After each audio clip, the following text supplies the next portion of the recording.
All right, good day, everyone, or good evening, and whenever you're listening to this, this is the WayFinder podcast. On this episode, I'm going to do something different from the previous ones, and this is the end of the health series podcast. And at the end of each series, I like to do a little brainstorm with myself, and eventually with other people who are willing to get on the podcast to talk to me. Sort of how do we sort of so this series is healthcare and sort of how we can improve healthcare. First of all, from the mental health to spiritual health to cultural health, and then sort of societal health. Sort of public health problems are in fact societal problems, right? So, for example, the coronavirus wouldn't have gone so far if the public health infrastructure was better.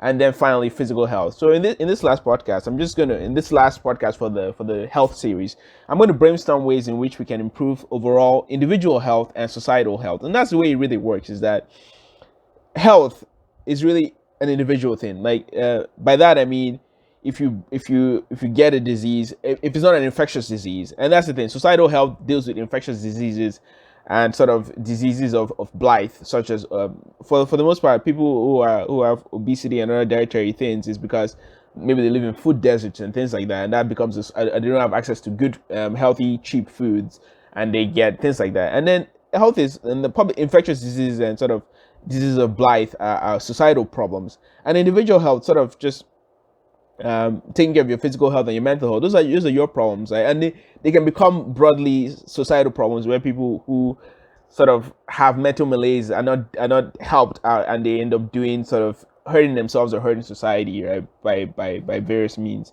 And so at the base level, such a how do we sort of encourage individual health?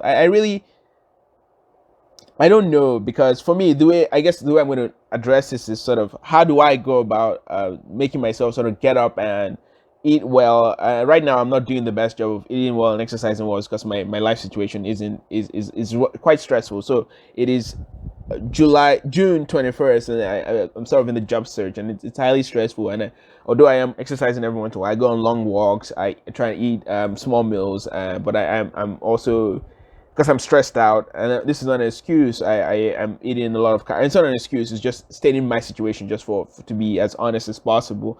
And again, so and that's where things like sort of being able to keep a job and working well, having a skill that gets you money. Because again, a lot of people who are stressed out don't take care of their individual health, or maybe they've been hurt by other people in the past, and they're dealing with a lot of mental and physical baggage, and so they don't treat themselves well. So so the way I sort of encourage myself to treat my individual health well is I plan ahead in the future. So right now I may not have it. I'm on the job hunt, but what I do is I project into the future. I go, okay, I need to be I need to be equipped and ready for when the job comes. So I need to take care of my physical and mental health, and beyond that too, I want to live to see my grandchildren, and that's really the main thing. Is that I have and that's the way I encourage myself to take care of my mental and physical health and spiritual health. For me, is that I want to be there for my family in the future. I want to be, and I harken back to a lot of Jordan Peterson for this, because it's like I want to be of positive value to my family and friends. And when things go bad in society and communities, I want to be a rock upon which my family, my friends, my community, my society can lean on. I want to be there for people in my life. I want to be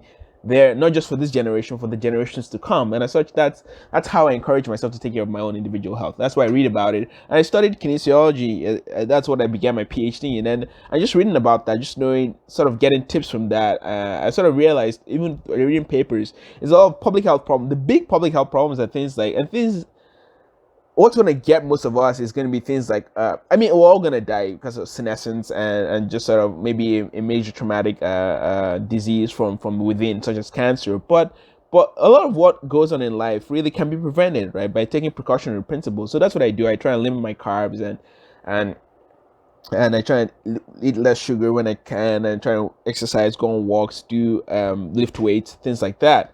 And like I said, the reason why I'm doing that is like I'm thinking ahead. I'm not thinking about me, and that's what I've noticed, is that if you have a sort of limited mindset of everything stops at me, and you don't have anything beyond to live for, then you don't really see the need to take care of individual health. So the reason why, so in grad school, I sort of began working out and taking care of my health, and eating better, because I decided, wow, I wanted to do this job for the long haul. And although I'm not going to be a professor anymore, I want to still live for the long haul. I want to, because again, my current financial situations, by God's grace, they're going to pass. And I'm going to get a job. I'm going to figure out my financial situation. I'm selling my art. Maybe that hits off.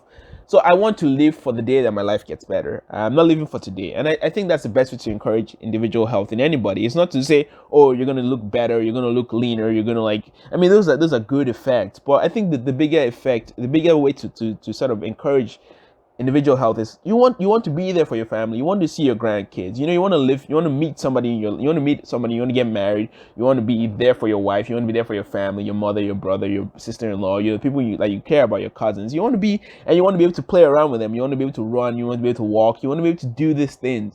And as such, I think that's probably the best way to sort of encourage individual health. And now on the other side, the flip side, it's just sort of public health issues, such as, I think the big one, beyond infectious diseases, is sort of blighted areas. And I think that's where we in our communities can sort of lobby our governments, right? So put when the next like zoning thing, or the next I don't know, restaurant wants to come somewhere, or next, not restaurant, the next grocery store wants to come somewhere, we encourage that it's put in an area where, and that's the thing, right? It's like grocery stores don't want to go into bad areas because they want to prevent theft. And I live in Macon, Georgia, and that's what I've noticed a lot. So a lot of communities losing grocery stores and losing access to good foods because those areas are blighted, right? And they're filled with crime. And it's like, well, a grocery store doesn't want to be in an area where they risk losses due to things like that. But we should encourage. So I lived in Seattle for a while, and they had farmers markets and things like that. We should encourage things like. And Michelle Obama did a good job of this when she was in office. She sort of encouraged gardening and sort of having your own little patch of earth where, and that could also be a physical workout too, And I think that's a lot bigger problem to handle, and that's something I would love to talk to somebody about, and maybe that's what I would do in sort of in the economic part, because so the next series, just as a preamble, is education, and maybe in that I'll sort of, and then the next one after that is economics. So maybe after I do the education one, I'll invite there are a few people on Twitter who do sort of talk about sort of farming and homesteading and things like that. Maybe sort of a way to do homesteading in the inner cities, because not everybody can afford to move out to a patch of land somewhere out and really set up a farm. But there are ways you can garden in the city. So gardening in the city, how can we encourage that? How can we encourage people? Okay, so maybe they don't have nice grocery stores in the area, but how can they do farmers markets in the city? I live in Georgia. How can we promote that? So maybe that's something that's something I'll think about. How do we promote sort of people farming and eating good foods in sort of the cities where people don't have access to sort of vast open spaces? How do we encourage that? And then as far as infectious diseases go and concerned, coronavirus has been sort of a huge tragedy, because it's something that if we lock down, if people took precautionary procedures by wearing masks and staying indoors and really obeying the rules, maybe things could have gone on better. All right. So how do we encourage individuals that their health is not just their health in terms of infectious diseases, but beyond that, is sort of people older than them, other people's families can get infected because they're infected. So just to wrap, this is a brief one, because I think just to repeat myself and to round up, is that for the individual health, mental, physical, and spiritual, the things that you can take care of for yourself, that you should take care of yourself, are important, because if you even if you're in a bad situation, having the faith that things can get better, and taking the long view of life, and knowing that you may eventually have people who need to lean on you, and that's sort of my approach to motivate myself to do that extra push-up, to walk that extra mile, to do those extra things, to not eat that ice cream bar. What I do to encourage myself is that I need to be fit, and I need to be healthy physically, mentally, spiritually, for when my mom may need me, because nobody's getting any younger. My brother may need me. My sister-in-law may need me. My cousins may need me. So they may need me at some point. And I don't. Although I can offer finances, I can offer a shoulder. I can be there. I can help them do things. I can be of service physically, mentally, and spiritually. I can be of service, and that's sort of how I see my role. And that encourages me to take care of myself. And finally, societal health. The big things, I think, is sort of, and this is something I'm going to work on. I'm going to work on actively for my community in Macon, Georgia. Is how do we encourage people in communities that may be blighted to sort of reclaim their communities, build little farms and gardens and share, I mean, a way of sharecropping, right? But in a way that communities sort of start to regrow, build communities again around gardens, around and place and an owner system where people work the land together and feed each other together, and maybe eventually make things better. And sort of, again, finally, for infectious diseases, how do we encourage people to, and that comes from mostly from social trust, right?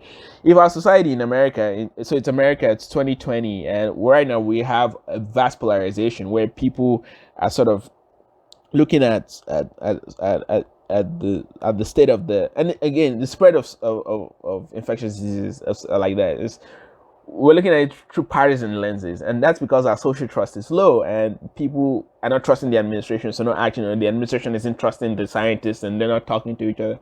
So maybe if we increase our societal trust, then we'll be able to make, because some other societies, like Germany, for example, there's high social cohesion, and what that means is that when they need to make a move together as a group, they're able to make it.